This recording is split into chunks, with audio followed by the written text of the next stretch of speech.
L'information révélée en exclusivité par le site Benji indique que Bambuto de Mouda a été le premier club à soumettre son dossier à la Fédération camerounaise de football pour la saison à venir. Désolé de vous interrompre, ce rapport peut contenir des commentaires soumis au choix de l'auteur. S'il vous plaît, si vous êtes nouveau sur cette chaîne, veuillez vous abonner et activer la cloche de notification.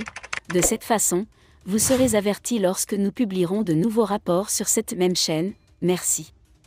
Il est important de noter que contrairement à certaines rumeurs, Bambuto ne jouera pas sous les ordres du général Pierre Semang.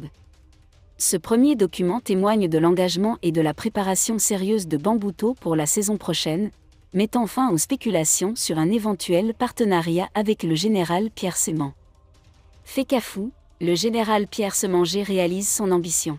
Semanger veut retrouver ses compétences.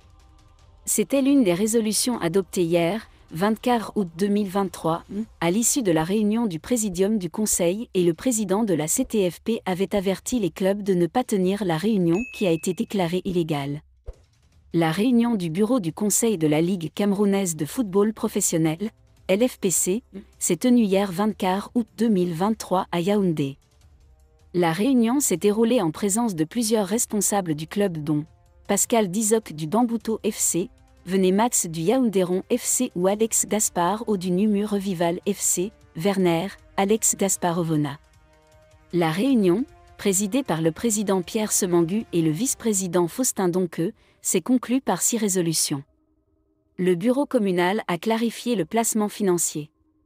Il a exhorté le président de la Ligue à revoir toutes les procédures administratives avec le gouvernement pour débloquer et accorder des subventions de l'État pour le fonctionnement de la LPC et pour soutenir le paiement des salaires des joueurs et entraîneurs des tournois de football professionnels. La résolution numéro 3 recommande au président de la fédération de prendre les mesures nécessaires pour appliquer le jugement du TAS dans l'affaire Guibé Gatama et compagnie et restaurer l'autorité de la fédération à l'égard des organisations professionnelles de football au Cameroun.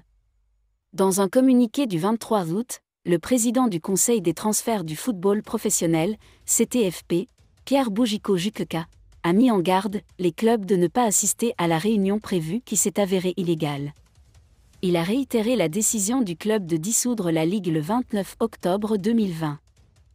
À ce titre, le comité de transition du football professionnel reste l'unique organe juridique responsable de l'organisation des championnats professionnels NTN Elite One et tout.